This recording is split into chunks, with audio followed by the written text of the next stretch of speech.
आपको महाराष्ट्र के वाशिम विधानसभा क्षेत्र लिए चलते हैं, जहां पर सीएम योगी आदित्यनाथ इस वक्त जनसभा को संबोधित कर रहे हैं। भारतीय जनता पार्टी, शिवसेना, राष्ट्रीय क्रांति पार्टी के सभी पदाधिकारीगण और यहां पे मंच पर उपस्थित सम्माननीय संत बाल योगी गोपालनाथ जी, उपस्थित बहन और भाइयों, ये मेरा सौभाग्य है कि आज मुझे छत्रपति शिवाजी महाराज के हिंदवी स्वराज्य की स्थापना की पावन धरा महाराष्ट्र की इस भूमि पर आप सबसे संवाद करने का एक अवसर प्राप्त हुआ है। बहन और भाइयों,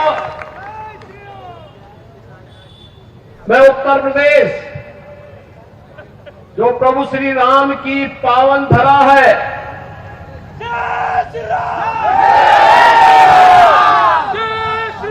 लीलाधारी भगवान श्री कृष्ण की पावन धरा है, बाबा विश्वनाथ की पावन धरा है। उस पावन धरा से सारे और पराक्रम के प्रतीक हिंदवी स्वराज के संस्थापक छत्रपति शिवाजी महाराज के इस पावन धरा पर मुझे महाराष्ट्र के अंदर इस विधानसभा चुनाव के समय आपसे संवाद करने का एक सौभाग्य प्राप्त हो रहा है। मैं इस अवसर पर आप सबका हृदय से अभिनंदन करता हूं, मैं स्वागत करता हूं।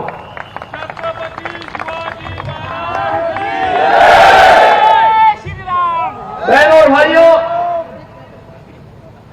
छत्रपति शिवाजी महाराज ने मध्यकाल में भारत के स्वाभिमान और सम्मान को बनाए रखने के लिए यहां पर जिस शुरुआत को आगे बढ़ाया था, हिंदवी स्वराज की वह शुरुआत आज भी भारत के लिए एक नई प्रेरणा है। जब भी भारत के अंदर कहीं पर भी भारत का स्वाभिमान आहत होता है, राष्ट्रीय सम्मान को ठेस पहुंचती है, तो लोग छत्रपति शिवाजी महाराज का स्मरण करते हैं। छत्रपति शिवाजी महाराज, और यह महाराष्ट्र के और भारत के हम सब नागरिकों का सौभाग्य है कि महाराष्ट्र की भूमि ने एक ओज और तेज के प्रतीक, शौर्य पराक्रम के प्रतीक इन महापुरुषों को जन्म देकर के भारत और भारतीयता की रक्षा के लिए उन्हें इस धरा पर आगे बढ़ने के लिए अवसर दिया। वहीं पूज्य संतों का, समाज सुधारकों का भी एक बड़ा वर्ग महाराष्ट्र से ही आगे बढ़कर के देश को नेतृत्व प्रदान करता है। पूज्य बाबा साहब भीमराव अंबेडकर हो, महात्मा फूले हो, सावित्रीबाई फूले हो, या फिर वीर सावरकर, इन महापुरुषों का नाम कौन ऐसा भारतीय होगा जो सदैव स्मरण न करता हो। हमेशा ये नाम हर भारतीय के जवान पर होते हैं। बहन और भाइयों, आज मैं आपके बीच यही कहने के लिए आया हूं चुनाव चल रहे हैं और चुनाव में दो महागठबंधन आपस में लड़ रहे हैं। दोनों आपस में लड़ रहे हैं। एक तरफ महायुति गठबंधन है, प्रधानमंत्री मोदी जी के नेतृत्व में भारतीय जनता पार्टी, शिवसेना और एनसीपी, एक तरफ यह गठबंधन है और दूसरी ओर महाअघाड़ी के रूप में महाअनाड़ी गठबंधन है।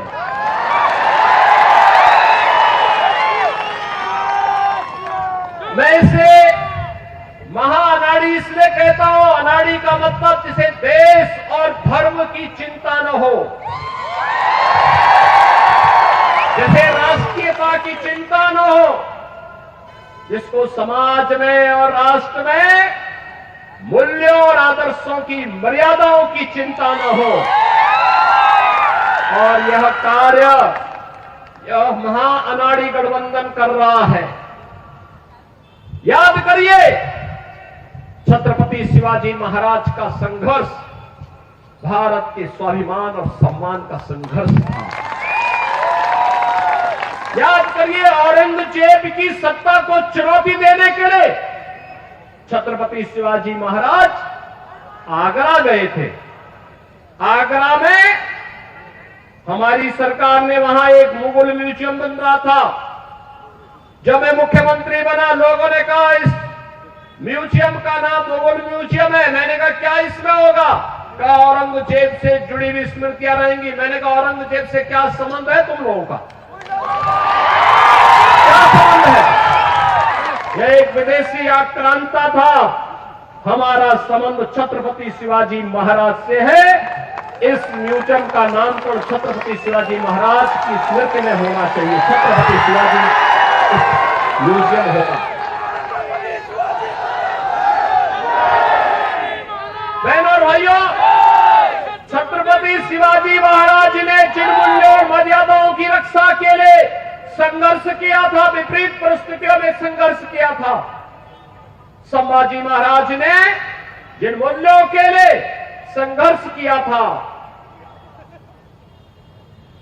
जिन अभियानों को लेकर के कभी कहता टोपे ने देश की स्वाधीनता के संघर्ष को आगे बढ़ाया था, आज उसी संघर्ष में हम भी उससे प्रेरणा प्राप्त करके अपने देश और अपने समाज के लिए कुछ कर सके, यही कहने के लिए आज मैं आपके पास आया हूं। यही कहने के लिए आज मैं आपके पास आया हूं। आप याद करिए, कांग्रेस 1947 में देश की आजादी के तत्काल बाद से लेकर के लगातार लंबे समय तक देश के अंदर शासन करने का अवसर कांग्रेस को प्राप्त हुआ था। क्या कांग्रेस ने कभी ईमानदारी से भारत और भारतीयता के बारे में सोचा? ये वही कांग्रेस है जिसने बाबा साहब भीमराव अंबेडकर का अपमान किया था। ये वही कांग्रेस है जिसने बाबा साहब भीमराव अंबेडकर को चुनाव में परास्त करवाया था। और यही कांग्रेस है जो लगातार भारत की सुरक्षा के साथ सेंध लगाती रही। याद करिए, आज एक समय था जब पाकिस्तान भारत के अंदर आतंकी वारदात को आगे बढ़ाता था। एक समय था जब पाकिस्तान के घुसपैठे भारत के अंदर घुसकर कहीं भी बम विस्फोट करते थे। एक समय था जब चीन भारत की सीमाओं का अतिक्रमण करके भारत की सीमा में घुस जाता था। कांग्रेस के लोग कहते थे, जब हम लोग उस समय मुद्दा उठाते थे, कांग्रेस के लोग कहते थे, अरे बोलिए मत, संबंध खराब हो जाएंगे। उनको अपने संबंध खराब होने की चिंता थी, देश की सुरक्षा की चिंता नहीं थी। और आज मोदी जी के नेतृत्व में नया भारत है। अगर भारत की सीमा का अतिक्रमण करोगे तो फिर राम नाम सत्य है की ही यात्रा निकलेगी। अगर भारत की सीमा के अंदर जाकर के विस्फोट करोगे तो एयर स्ट्राइक और सर्जिकल स्ट्राइक इतनी जोरदार तरीके से होगी कि उनका आका पाकिस्तान भी कांप उठेगा। और यही हुआ है। आपने 3 दिन पहले का समाचार पढ़ा होगा जब आपने देखा होगा कि चीन की सेना पीछे हट रही है और भारत की सेना बॉर्डर पर गश्त कर रही है। यह है नया भारत। नया भारत यही है जो कार्य 500 वर्षों में नहीं हो पाया, वह काम मोदी जी के नेतृत्व में अयोध्या में रामलला के भव्य मंदिर के निर्माण को लेकर के आज हो पाया है। आतंकवाद का जो दंश कांग्रेस ने इस देश को दिया था, कश्मीर में धारा 370 के रूप में मोदी जी आए, अमित शाह जी गृह मंत्री बने और कश्मीर में धारा 370 समय हमेशा के लिए दफन हो गई, समाप्त हो गई। अब कश्मीर में भी चुनाव हो रहे हैं। मैं कश्मीर के चुनाव में गया था। चुनाव के दौरान जब मैं जम्मू एयरपोर्ट पे उतरा, मौसम थोड़ा वहां खराब था। मैं एयरपोर्ट के अंदर गया, एक मौलवी मुझे मिले, वो मुझे बोले राम राम। मैं समझा नहीं, मैंने कहा पता नहीं किसको कह रहे हैं। फिर उसने कहा योगी जी राम राम। मैं उसकी तरफ देखा, मैंने कहा भाई ये तो मौलवी है और मुझे राम राम क्यों कह रहा है। तो वहां पे एक जवान था, मैंने कहा भाई ये मौलवी क्या मुझे कह रहा है। कहा हाँ। तो एयरपोर्ट के अधिकारी भौचक थे। मैंने कहा भाई नहीं, भौचक मत हो रही है, आश्चर्यचकित मत होइए, ये धारा 370 हटने का इफेक्ट है। और बहनों और भाइयों, मैं आपसे यही कहने के लिए आया हूं, मैं आपसे यही कहने के लिए आया हूं, वासियों से मैं यही अपील करने के लिए आया हूं। ये जो चुनाव चल रहा है ना, ये चुनाव केवल सत्ता प्राप्त करने का मात्र चुनाव नहीं है। मोदी जी के नेतृत्व में एक भारत श्रेष्ठ भारत बनाने का जो अभियान चल रहा है, महाराष्ट्र इसमें और मजबूती दे, इसकी अपील करने के लिए मैं आया हूं। भारत दुनिया की बड़ी ताकत बने, इसकी अपील करने के लिए मैं आपके बीच आया हूं। आपसे कहने के लिए मैं आया हूं कि सत्ताएं तो आएंगी जाएंगी, 1947 से ही होता रहा है, लेकिन हमारा भारत रहना चाहिए और भारत दुनिया की सबसे बड़ी ताकत बनना चाहिए, मोदी जी के नेतृत्व में बनना चाहिए। यह कहने के लिए मैं आपके पास आया हूं। तभी चेहरे पर खुशहाली आएगी, हर नौजवान के हाथ को कार्य मिलेगा, हर बहन और बेटी सुरक्षित होगी, स्वावलंबन के साथ आगे बढ़ेगी। अन्यथा ये लोग तो भारत और भारतीयता को, ये जो महा अनाड़ी गठबंधन है, यह तो भारत और भारतीयता के स्वाभिमान और सम्मान के साथ खेलने वाला है। याद करिए, यही कांग्रेस, यही एनसीपी, यही लोग थे जो कहते थे राम हुए ही नहीं, कृष्ण हुए ही नहीं। ये वही तो लोग हैं। आज चुनाव के समय भले ही आपके सामने कुछ भी कह रहे हो, लेकिन इन पे विश्वास करने की आवश्यकता नहीं। याद करिए, अयोध्या में भगवान रामलला का भव्य मंदिर 500 वर्षों के बाद इस बार पहली बार रामलला ने अपनी जन्मभूमि पर भव्य दीपोत्सव और दीपावली का आयोजन के साथ इसका आनंद लिया है। पूरी अयोध्या ही नहीं, पूरा भारतवर्ष दीपावली के रंग में एक एक दीप से जगमगाता हुआ दिखाई दे रहा था। और याद करिए, अयोध्या के एयरपोर्ट का नामकरण क्या है? इंटरनेशनल एयरपोर्ट अयोध्या में बना है और एयरपोर्ट का नामकरण महर्षि वाल्मीकि के नाम पर हुआ है।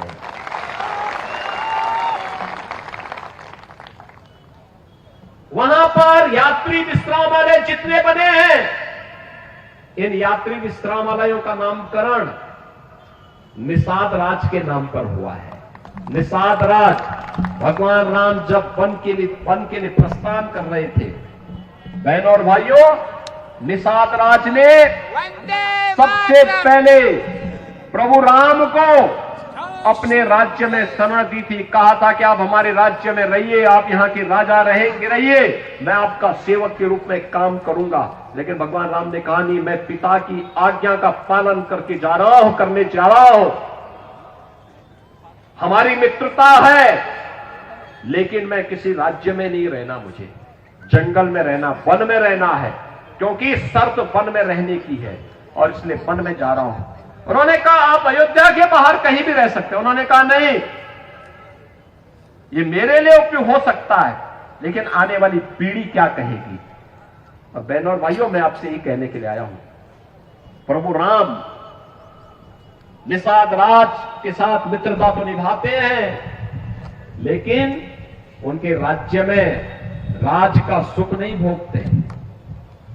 उन्होंने सुग्रीव को सत्ता दिलाई, लेकिन सुग्रीव की सत्ता का सुख नहीं भोगा। उन्होंने विभीषण को रावण की लंका दी, लेकिन एक भी दिन राजमहल के अंदर नहीं गए। यह है प्रभु राम का त्याग, यह है भगवान राम का आदर्श। और आपसे यही कहने के लिए आया हूं, इसीलिए राम हम सबके रग रग में है, हमारी जवान पर है। उड़ते बैठते जागते सोते हंसते रोते एक नाम हम स्मरण करते हैं, वह नाम होता है राम का, वह नाम होता है जय श्री राम का। और इसीलिए बहनों और भाइयों, जब अयोध्या में रसोई बनाने की बात आएगी, रसोई का नाम जहां पे यात्रियों को शुद्ध सुस्वादु भोजन मिल सके, ये किसके नाम पे हो, तो तब ये नाम आया। यह नाम कोई और नहीं, माता सबरी के नाम पर होना चाहिए, क्योंकि वनवास कालखंड में भगवान राम के साथ किसी ने उन्हें बेर खिलाए थे, तो माता सबरी थी। माता सबरी के बेर आज भी लोग स्मरण करते हैं। हम सबके लिए आदर्श और श्रद्धा के पात्र बन गए। बहनों और भाइयों, याद करिए, मोदी जी के नेतृत्व में नया भारत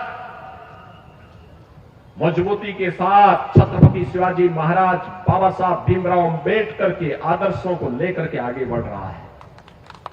ये नया भारत न डिगता है, न झुकता है, न पीछे हटता है। ये नया भारत के 140 करोड़ लोगों की समृद्धि के लिए, उनकी सुरक्षा के लिए, उनकी खुशहाली के लिए पूरी प्रतिबद्धता के साथ कार्य कर रहा है। और महाराष्ट्र की भूमिका इसमें अत्यंत महत्वपूर्ण होने वाली है। और इसीलिए आप सबका आह्वान करने के लिए मैं आज यहां पे आपके बीच आया हूं। अयोध्या में जब प्रोग्राम किए, भव्य मंदिर में रामलला विराजमान हो रहे थे, तब प्रधानमंत्री मोदी जी ने एक बात कही थी। तब उन्होंने कहा था, तब उन्होंने एक ही बात कही थी, ये तो शुरुआत है, शुरुआत। केवल अयोध्या ही नहीं, अब तो हम काशी और मथुरा की तरफ भी बढ़ चुके हैं। और मैं आपसे कहने के लिए आया हूं, यही कहने के लिए आया हूं कि बहनों और भाइयों, छत्रपति शिवाजी महाराज ने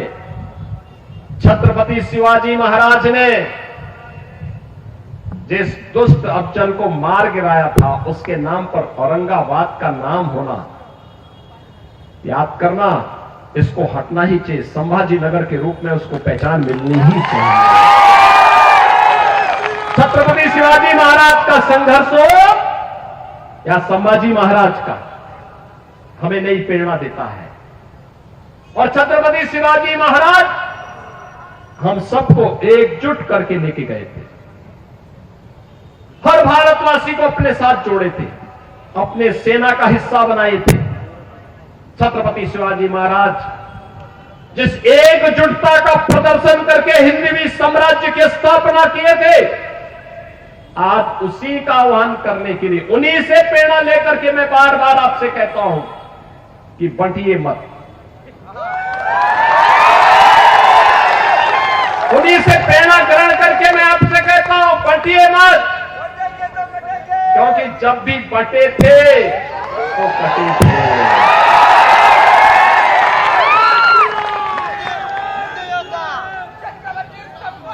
एक है तो नेक है,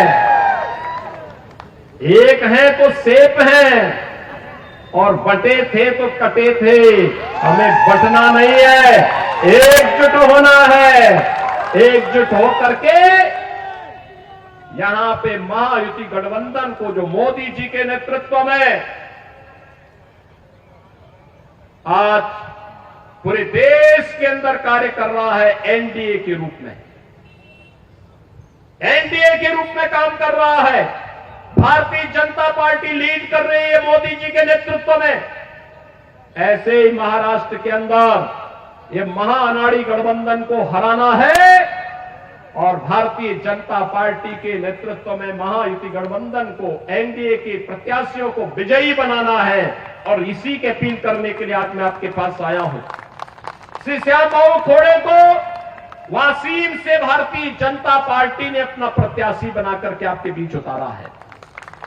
श्रीमती भावना ताई गौली को रिसोर्ट से, मालेगांव से प्रत्याशी बनाया गया है। श्रीमती सईताई दहाके को करंजा से प्रत्याशी बनाकर के आपके बीच उतारा गया है। आप सबका आशीर्वाद इन प्रत्याशियों को प्राप्त होगा। हाथ खड़ा करके थोड़ा जोरदार क्या माहौल में रहिए।